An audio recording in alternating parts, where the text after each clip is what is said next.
திருநெல்வேலி மாவட்டத்தில் பல்வேறு பகுதிகளில் விட்டு கனமழை பெய்து வரும் நிலையில் நெல்லை டவுன் பகுதியில் வீடு ஒன்றின் மேல்தளம் இடிந்து விழுந்தது. இது தொடர்பான விவரங்களோடு இணைகிறார் நமது செய்தியாளர் ராஜா. வணக்கம். மேலும் அவர்.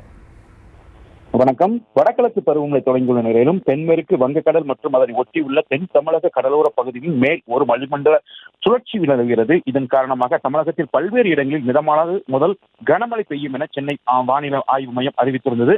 இந்த நிலையில்தான் நெல்லை மாவட்டத்தில் பல்வேறு இடங்களில் பரவலாக மழை பெய்து வருகிறது. இன்று காலையில் மிதமான மழை தொடர்கிறது. இந்த தொடர் மழையின் காரணமாக சாலைகள் மற்றும் தாழ்வான பகுதியில் மழைநீர் பெருங்கெடுத்து ஓடுகிறது. மேற்கு தொடர்ச்சி மலைப்பகுதியிலும் மழைநீர் நீடித்து வருவதால் களக்காடு தலைநகரில் இன்று 4வது நாளாக சுற்றுலா பயணிகள் குளிக்க தடை விதிக்கப்பட்டுள்ளது. இதனிடையே தொடர்மழையின் காரணமாக திருநெல்வேலி டவுனில் ஒரு வீடு ஒன்று இடிந்து சேதமடைந்துள்ளது. நெல்லை டவுன் சுந்தர தெருவை சேர்ந்த பரமசிவன், இவர் அண்ணன் சிவகுமார் இருவரும் மனநலம் பாதிக்கப்பட்டவர்கள். இவர்கள் பெற்றோர்கள் இல்லை, தங்குவதற்கு மட்டுமே வீட்டிற்கு வருவதாக கூறப்படுகிறது. இந்த நிலையில்தான் இவர்கள் வீட்டின் மேற்கூரை இடிந்து விழுந்து சேதமடைந்தது. நல்வாய்ப்பாக இருவரும் வீட்டில் இல்லாதால் உயிர் சேதம் எதுவும் ஏற்படவில்லை. இது குறித்து தகவல் அறிந்து வருவாய்த்துறையினர் மின்வாரியத்துறையினர் விசாரணை நடத்தி இடிந்த வீட்டை ஆய்வு செய்து வருகின்றனர். அசம்பாவிதங்கள் ஏற்படாத வகையில் மின் இணைப்பும் துண்டிக்கப்பட்டது.